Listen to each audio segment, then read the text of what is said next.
ओम शांति। समस्त को हार्दिक हार्दिक शुभकामना। एकदा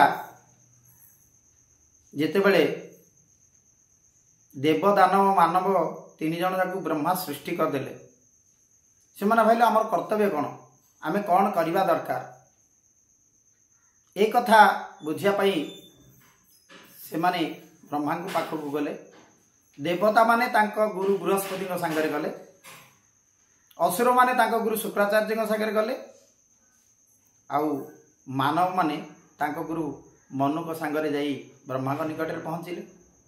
से माने ब्रह्मा को अनुरोध कले आमर कार्य कौन, संसार आमे कौन करिबु एक कथा ब्रह्मा को पचारिबारु से जो देव दानव आ मानव जो द अक्षर उपरे से सेमती द अक्षर उपरे तीनोटी शब्द लिखि तीनोटी पुड़िया करदेले।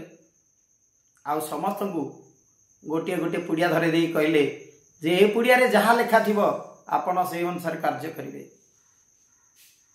से माने निज निज गुरुंक सह जेझा स्थान को जेझा जगह को फेरी आसिले। निज स्थान रे जाई देवगुरु बृहस्पति तांकर देवता मानकु देव मानकु डाकी एक सभार आयोजन कले।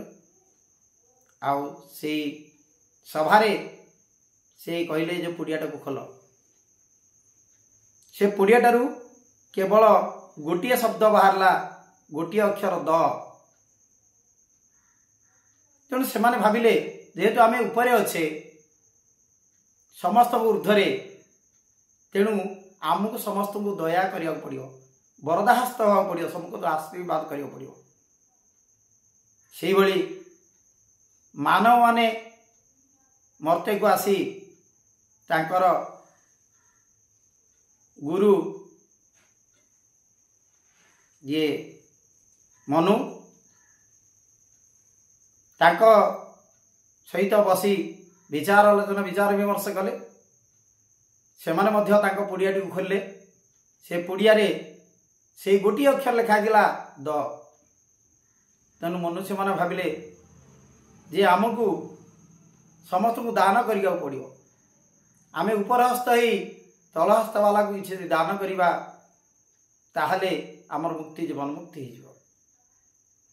असुर माने से बरी तांको गुरु शुक्राचार्य सहित विचार विमर्श करी जेतले पुड़ियाटी खोलिले से एका अक्षर भाई लेखा देथिला द। से माने भाविले तो आमे कौन करवा ना दमन, शत्रु दमन। तेणु जी आमर शत्रु हब ताकू दमन करिबा।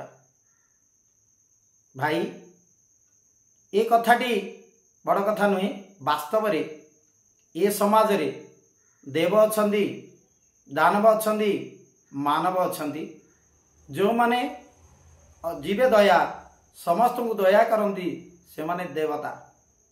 आउ जो माने दान धर्म करी तो पुण्य अर्जन करती से मानक मानव कहा जाए। आउ जो माने समस्त को दमन करती, निर्यातना दियंती, कष्ट दियंती से मानक दानव बोली कहा जाए। ओम शांति।